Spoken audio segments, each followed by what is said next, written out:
Hello दोस्तों, study hub में आप सभी का स्वागत है। लूसेंट जीके की हम कंप्लीट सीरीज कर रहे थे और इसके अंदर हमने पॉलिटी एंड इंडियन कॉन्स्टिट्यूशन से स्टार्ट किया था। तो इसमें हमने कई लेक्चर लिए थे जिसमें हमने जो ब्रिटिश एरा में जो कॉन्स्टिट्यूशनल डेवलपमेंट के लिए हमारा जो न्यू पढ़ा था उसके बारे में हमने पढ़ा था और जो डिफरेंट एक्ट लाए गए थे, जो रिफॉर्म्स लाए गए थे उसके बारे में भी हमने पढ़ा था। तो आज का क्लास हमारा बहुत ही इंटरेस्टिंग होने वाला है क्योंकि आज हम जो 1919 का गवर्नमेंट ऑफ इंडिया एक्ट है उसके बारे में पढ़ेंगे, पूरी डिटेल से उसको एनालाइज करेंगे। तो आइए चलते हैं, हम आज के अपना क्लास को स्टार्ट करते हैं।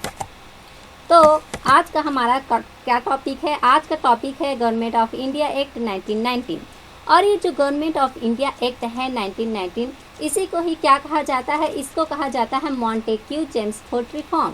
तो ये मॉन्टेक चेम्सफोर्ड रिफॉर्म क्यों कहा जाता है, इसके पीछे भी एक रीज़न है। तो आइए चलते हैं, इसका रीज़न क्या है। तो ये जो एक्ट लाया गया था गवर्नमेंट ऑफ इंडिया एक्ट 1919, तो इसके पीछे किसी ने प्रपोजल दिया होगा, किसी ने इसका प्रपोजल फॉर्मेट किया होगा। तो ये आखिर प्रपोजल किसके द्वारा दिया गया था? तो ये दिया गया था जो सेक्रेटरी ऑफ इंडिया है, जो 1919 में सेक्रेटरी ऑफ इंडिया कौन थे? तो ये थे मिस्टर E.S. मॉन्टेक्यू, ये थे सेक्रेटरी ऑफ स्टेट। और कौन थे हमारा जो गवर्नर जनरल कौन था? तो गवर्नर जनरल था लॉर्ड चेम्सफोर्ड।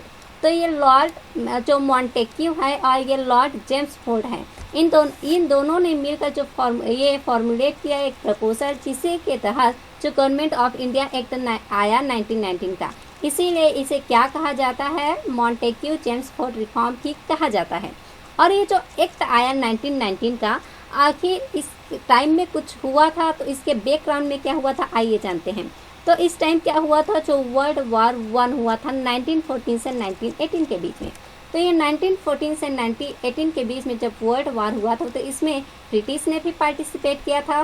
तो जो ब्रिटिशर्स थे, इन्होंने इंडियन वालों से रिक्वेस्ट किया कि आप हमारी सहायता करें वर्ल्ड वॉर 1 में। तो इसी के लिए जो इंडियंस जो लखनऊ पैक्ट हुआ, उसमें क्या जो इंडियंस हैं उन्होंने मांग रखी कि ठीक है, हम आपकी सहायता करेंगे, लेकिन उसके बदले आपको हमारी कुछ डिमांडें पूरी करनी पड़ेगी। तो जो ये एक्ट आया उसके तहत जो लखनऊ पैक्ट में जो इंडियंस के द्वारा जो मांगे रखी गई थी उसको पूरा किया गया कुछ मांगों को, और जो अलग से और कुछ प्रोविज़न किया गया। जो एक रिस्पॉन्सिबल गवर्नमेंट की बात कही गई थी अंग्रेजों के द्वारा, उसकी नींव भी यहाँ पर रखने की उन्होंने कोशिश की। तो आइए चलते हैं, आखिर होता क्या है। तो जो गवर्नमेंट ऑफ इंडिया एक्ट के तहत ये प्रोविज़न किया गया कि जो प्रोविंशियल लेवल है, यानी जो प्रांतीय लेवल है, प्रांतीय जो है प्रांतों में क्या बनाया जाएगा? तो एक जिम्मेदार सरकार बनाया जाएगा, यानी एक रिस्पॉन्सिबल गवर्नमेंट बनाने की बात की गई प्रोविंशियल लेवल में। लेकिन यह बात भी ध्यान रखा गया जो गवर्नर की जो रिस्पॉन्सिबिलिटी है उसको भी वहाँ पर बनाए रखने की बात की गई। यानी यहाँ पर हम क्या देखते हैं, एक डायरकी फॉर्म हो जाती है, यानी डुअल गवर्नमेंट फॉर्म हो जाती है। एक जो है यहाँ इंडियन, एक जो रिस्पॉन्सिबल गवर्नमेंट बनता है जिसके लिए एक लेजिस्लेशन जो विधायिका भी बनाई जाती है जिसके तहत कार्य होता है, और कुछ गवर्नर को कुछ एक्स्ट्रा पावर भी दी जाती है ताकि जो गवर्नर की जो रिस्पॉन्सिबिलिटी है वहाँ पर वो भी बने रहे। तो इसीलिए हम देखते हैं कि ये डुअल गवर्नमेंट की फॉर्मेशन होती है। और जो सब्जेक्ट है, जितने भी सब्जेक्ट है एडमिनिस्ट्रेशन के, इसको भी 2 पार्ट में डिवाइड कर दिया गया। तो पहला सब्जेक्ट है सेंट्रल लिस्ट। ये सेंट्रल लिस्ट में आधे सब्जेक्ट को जो सेंट्रल इम्पोर्टेंस के थे उसको सेंट्रल लिस्ट में रखा गया, और जो लोकल इम्पोर्टेंस के जो सब्जेक्ट थे उनको जो प्रोविंशियल लिस्ट में है उनमें रखा गया। तो ये जो सेंट्रल लिस्ट है, इनका जो पूरा कंट्रोल रहता था, ये किसके रहता था? तो सेंट्रल लिस्ट के जितने भी सब्जेक्ट हैं उनके ऊपर कंट्रोल रहता था जो सेंट्रल गवर्नमेंट है उनका, जो केंद्र सरकार है उनका कंट्रोल रहता था सेंट्रल लिस्ट में। और जो प्रोविंशियल लिस्ट है, यानी जो प्रांतीय जो सब्जेक्ट की जो लिस्ट है, उनको 2 भागों में डिवाइड किया गया था। एक था ट्रांसफ़र सब्जेक्ट और एक था रिजर्व सब्जेक्ट। और ये जो ट्रांसफ़र सब्जेक्ट था, ये किसके द्वारा एग्जीक्यूट किया जाता था? तो ट्रांसफ़र सब्जेक्ट है, इन पर कौन लॉ बनाता था? तो इनको एडमिनिस्ट्रेटर कौन करता था, एडमिनिस्टर कौन करता था? तो ये गवर्नर के द्वारा किया जाता था। लेकिन किसके एडवाइस से? तो ये मिनिस्टर इनको सहायता करते थे गवर्नर को। तो गवर्नर और मिनिस्टर मिल के जो ट्रांसफ़र सब्जेक्ट है उन पर एडमिनिस्टर करते थे, उनको चलाते थे। लेकिन इस पर जो ट्रांसफ़र सब्जेक्ट है उसके लिए जो गवर्नर है, उनके जो मिनिस्टर है, किसके लिए रिस्पॉन्सिबल होते थे? ये रिस्पॉन्सिबल होते थे जो लेजिस्लेटिव काउंसिल है उनके ऊपर। लेकिन ये जो रिजर्व सब्जेक्ट है, ये क्या होता है? ये रिजर्व सब्जेक्ट है, ये गवर्नर अपने पास रखता है, यानी इसको गवर्नर को दे दी जाती है। और ये जो रिजर्व सब्जेक्ट है, ये गवर्नर और उसकी जो एग्जीक्यूटिव काउंसिल है उनके द्वारा ये एक्ट किया जाता है, उनके द्वारा ये एडमिनिस्टर किया जाता है। और ये जो जितने सब्जेक्ट है, इसके लिए जो रिजर्व सब्जेक्ट है, इसके लिए जो गवर्नर है और जो एग्जीक्यूटिव उनकी काउंसिल है, ये रिस्पॉन्सिबल नहीं रहते थे लेजिस्लेचर के लिए, यानी जो लेजिस्लेटिव काउंसिल के लिए ये रिस्पॉन्सिबल नहीं रहते थे। जो सेंट्रल कंट्रोल है, जो पहले क्या हम देखते हैं कि जो सेंट्रल का पूरा कंट्रोल रहता था प्रोविंसेस के ऊपर, जो प्रांत के ऊपर, लेकिन अब क्या हुआ? जो केंद्र का जो नियंत्रण प्रांत के ऊपर था, इसको रिलैक्स कर दिया गया। जो एडमिनिस्ट्रेटिव और जो विधायी, जो लेजिस्लेटिव या जो फाइनेंशियल मैटर पे जो भी मैटर था उससे रिलेटेड अब उनको जो प्रोविंस है उनको रिलैक्स किया गया, उनको आराम दे दिया गया कुछ मामलों में। और जो सोर्स ऑफ रिवेन्यू है, इसको भी डिवाइड किया गया 2 कैटेगरी में, ताकि जो प्रोविंस है, प्रोविंसेस हैं जितने भी, वो भी अपना जो रिवेन्यू है राइज कर सके, अपना जो राजस्व है उसको बढ़ा सके, ताकि वो जो प्रोविंशियल लेवल में अपना एडमिनिस्ट्रेशन, अपना प्रशासन चला सके। अगला हम देखते हैं कि जो प्रोविंशियल बजट है, इसको भी सेपरेट कर दिया गया सो सेंट्रल बजट से। इसके पहले तक क्या था कि एक बजट आता था सेंट्रल बजट, उसी में ही जो प्रोविंशियल सब्जेक्ट से रिलेटेड भी बजट को पेश कर दिया जाता था। लेकिन इस एक्ट के तहत जो प्रोविंशियल बजट है, यानी जो प्रांतीय बजट है, उसको केंद्रीय बजट से अलग कर दिया गया, सेपरेट कर दिया गया। और जो प्रोविंशियल लेजिस्लेचर है, जो प्रांतीय जो विधायिका है, इनको भी एम्पावर किया गया। क्या एम्पावर किया गया? कि ये अपना जो बजट है इसको पेश कर सकते हैं, यानी अपना बजट ला सकते हैं, और साथ ही साथ ये टैक्स भी लेवी कर सकते हैं, यानी टैक्स लगा सकते हैं जो भी जो प्रोविंशियल सोर्स ऑफ रिवेन्यू है उसके ऊपर, जो यानी जो प्रांतीय स्रोत से जो भी राजस्व इकट्ठा कर सकते हैं, वो इनको अधिकार दिया गया कि आप कर सकते हैं। और जो सेंट्रल लेजिस्लेचर है, यहाँ पर हम देखते हैं कि जो सेंट्रल लेजिस्लेचर का जो पावर है ये किसके लिए था? तो ये जो सेंट्रल जो केंद्रीय विधायिका है, इनको पावर दिया गया कि जो ये होल कंट्री है, पूरे भारत में जो ब्रिटिश जितने भी जो एरिया है वहाँ पर वो अपना लेजिस्लेट कर सकते हैं, कानून बना सकते हैं किसी भी मैटर में। तो यहाँ पर हम देखते हैं कि एक जो सेंट्रल है उसका पावर ज़्यादा रहता है। और जो गवर्नर है, तो जो गवर्नर जनरल है, इनका भी जो प्रोविंशियल यानी जो प्रांत के लेवल में जो कानून बना विधेयक होता है, प्रांतीय विधेयक रहता है, उसके ऊपर जो गवर्नर जनरल का कंट्रोल रहता है। तो कोई भी प्रोविंशियल बिल है उसके ऊपर कंट्रोल रहता है। तो कैसे रहता है? क्योंकि जो भी जो प्रोविंशियल बिल है, यानी जो प्रांतीय लेवल में जो विधेयक है, उसको यदि गवर्नर पास भी कर देता है, जो हर एक लेवल में, हर एक जो प्रोविंसेस में क्या रहता था? गवर्नर रहता था। तो यदि वो गवर्नर से उसको सहमति मिल भी जाती थी, लेकिन फिर भी उसको लॉ बनने के लिए, उसको कानून बनाने के लिए उसको गवर्नर जनरल का भी एसेंट लेना पड़ता था, गवर्नर जनरल की सहमति लेनी पड़ती थी। उसके बाद ही जो भी लॉ है वो कानून, जो भी जो विधेयक है वो कानून बनता था, यानी कोई बिल वो एक्ट बनता था। और ये जो गवर्नर जनरल है, इनको जो गवर्नर है उनको एम्पावर किया गया। क्या एम्पावर किया गया?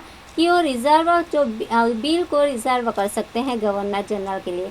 यदि कुछ स्पेसिफिक मैटर आ जाता है, कुछ विशिष्ट मैटर से रिलेटेड यदि कोई जो विधेयक है, कोई बिल है, तो जो गवर्नर है, यानी जो प्रांतीय लेवल में जो गवर्नर है, वो बिल को रिजर्व कर सकता है, उसको रिजर्व आरक्षित कर सकता है। किसके लिए? गवर्नर जनरल के लिए। तो ये भी जो गवर्नर को एम्पावर किया गया। साथ ही साथ हम देखते हैं कि जो गवर्नर जनरल इन काउंसिल है, ये रिस्पॉन्सिबल किसके लिए थे? तो ये रिस्पॉन्सिबल थे ब्रिटिश पार्लियामेंट के लिए। यहाँ पर ये गवर्नर जनरल है, ये लेजिस्लेटिव काउंसिल के लिए रिस्पॉन्सिबल नहीं थे, ये जो रिस्पॉन्सिबल थे ब्रिटिश पार्लियामेंट के लिए रिस्पॉन्सिबल थे। और ये किसके थ्रू, किसके माध्यम से उनके लिए रिस्पॉन्सिबल थे? तो ये सेक्रेटरी ऑफ इंडियन स्टेट है, उनके द्वारा ये जो भारत का जो राज्य का सचिव है उनके माध्यम से ये ब्रिटिश पार्लियामेंट है, जो ब्रिटिश संसद है, उनके लिए ये जिम्मेदार होते थे। अगला जो है ये जो इंडियन लेजिस्लेटिव है, इसमें क्या किया गया, इसमें जो भारतीय विधायी है इसमें क्या किया गया, तो इसमें जो नंबर ऑफ मेंबर है, जो रिप्रेजेंटेटिव है, उनको बढ़ा दिया गया। और क्या किया गया, फर्स्ट टाइम जो बाइकैमरल है यानी द्विसदनीय की स्थापना की गई। तो ये द्विसदनीय क्या होता है, जैसे आज हम देखते हैं जो हमारा पार्लियामेंट है उसमें क्या रहता है, एक रहता है लेजिस्लेटिव जो राज्यसभा रहता है और ये लोकसभा रहता है यानी अपर हाउस और लोअर हाउस।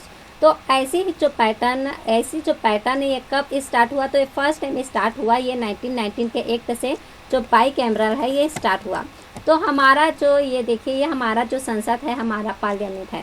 तो हमारा जो इंडियन लेजिस्लेचर है, जो हमारा संसद है, पार्लियामेंट है, इसको कैसे डिवाइड किया गया, तो इसको दो पार्ट में डिवाइड किया गया। एक है अपर हाउस जिसको हम काउंसिल ऑफ स्टेट बोलते हैं और एक है लोअर हाउस जिसको लेजिस्लेटिव असेंबली बोलते हैं। तो दो पार्ट में इसको डिवाइड किया गया। और ये जो अपर हाउस है, जो काउंसिल ऑफ स्टेट है, इसमें कितने मेंबर थे, तो इसमें 60 मेंबर्स यानी 60 मेंबर्स थे।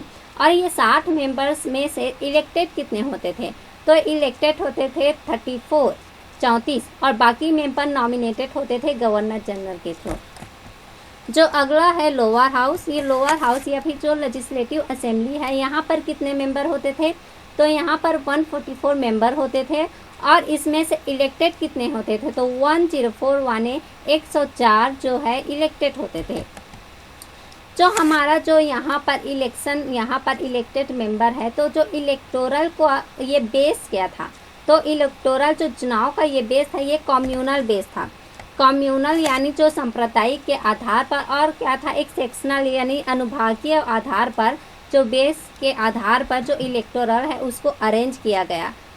और आगे हम देखते हैं कि ये मोहल्ले मिंटो जो लाया गया था, जो सेक्शनल कम्युनल अवार्ड लाया गया था, उसी का यहाँ पर एक्सटेंशन हम देखते हैं।